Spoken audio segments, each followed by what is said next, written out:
Recta Source Episode 8 to mga boss, kaya tara simulan na natin to. Unahin na natin sa pagbili ng 1.5 kilong manok.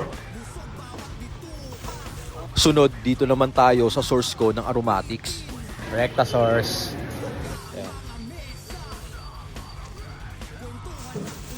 Sunod, dito naman tayo sa source ko ng general merchandise mga boss. Dito naman tayo sa source ko ng karne mga boss at bumili tayo ng 1.5 kilong pork ribs dyan.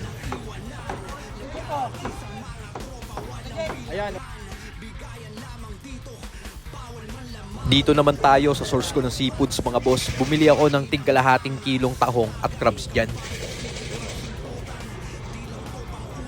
Bumili na rin ako ng 1/4 kilo dyan na hipon. Tas tong calamares, kuha na rin tayo ng 1 piraso dyan mga boss. Tas yan, bayaran na natin kay tropa. At 500 pesos pasukli ko dyan mga boss. Thank you.